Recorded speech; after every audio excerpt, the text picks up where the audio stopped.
But in the closely watched Republican U.S. Senate race in Ohio, NBC News projects Trump-backed Bernie Moreno has won the GOP primary in the Buckeye state. Moreno beat out two other candidates by a considerable margin. State Senator Matt Dolan, who was endorsed by Ohio Governor Mike DeWine and Ohio Secretary of State Frank LaRose. Moreno is a former car dealer and blockchain entrepreneur. He was endorsed by Donald Trump back in December. Moreno will now face incumbent Democratic Senator Sherrod Brown in November, and Senator Brown joins us now. Good morning, Senator. Thank you for being on the show. Nice to be with what you. do you make of your competitor? Why don't you start right now? What's the contrast?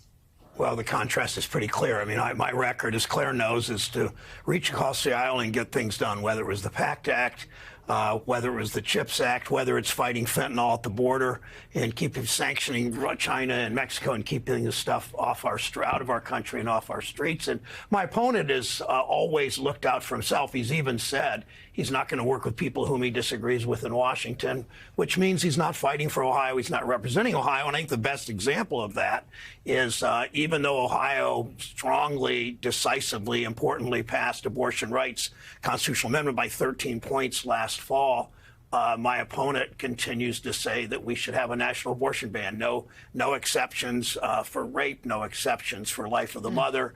And so we know that the arrogance of, even though we said that by 13 points in the state, he's going to continue to fight against it, tells you he's looking out for himself more than the people of Ohio.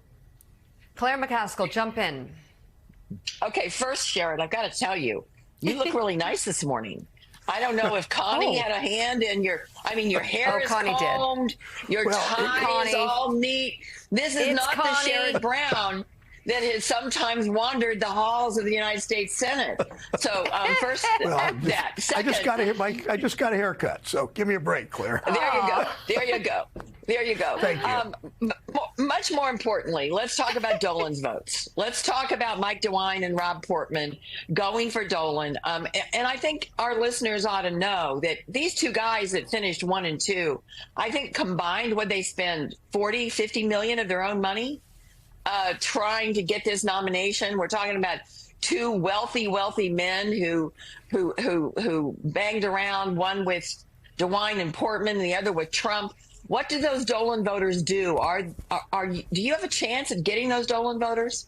Oh, absolutely we do, because Dolan ran a campaign like DeWine, like Portman would run. I spoke to DeWine. I spoke to the governor 3 days ago, working together on helping the victims that lost 3 people died, and a lot of people lost their businesses and their homes in Logan County. And I've talked to the governor about that, and it's clear. I mean, he's somebody who wants to get things done, as Rob Portman was, and I teamed up with Portman on all kinds of things: the Brent Spence Bridge and the Patterson Bridge in Dayton, and what we've done with over the Cuyahoga and Akron, and a whole bunch of NASA Glen and other things. We teamed up together. That's the kind of public official he has been, and the kind of public official I am. It's always, how do you get things done for Ohio? That's why I do, 50 roundtables about the PACT Act, and it's named after an Ohio veteran that helps them, that will make sure that tens of thousands, hundreds of thousands, ultimately, of veterans exposed to those football field-sized burn pits get care. And I know that the two of them, they didn't exactly say this to me, that they're disturbed that the candidate running this year is all about himself and all about his ideology, but not about things for Ohio, and not about putting Ohio first, as I've done and you did in Missouri for 12 years, Claire. Hi, Senator. It's Jen Palmieri. It's good to see you. Congratulations. Thank you, too. So your state has voted for Trump twice, may do so a third time, but at the same time it passed this abortion rights amendment last year by a big margin. What did that vote teach you? You all learn from, show you about the state of politics in Ohio, and what do you expect this issue to play a role in your race? Yeah, I'm not a pundit in thinking about how do you specifically these line up, but in the end, it's standing up for people and fighting for Ohio. Jen, you said early in the show before I got on talked about constituent service. We do it better in Ohio. J.D. Vance told me that I do better constituent service. My office does. I have a terrific office because it's the building blocks of government. Somebody calls about a Social Security check. Somebody calls about his mother and Medicaid. Somebody calls about something that happens, and Norfolk Southern is essentially abandoned communities around Ohio when they have a problem with they're not maintaining their tracks and their bridges, all those kinds of things. We go to bat for them, and that's sort of the basic building block of government.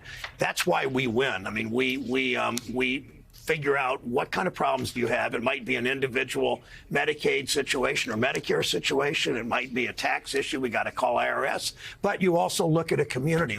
Akron just got designated one of only 11 communities in the country as a tech hub because of their leadership in tires and then polymers.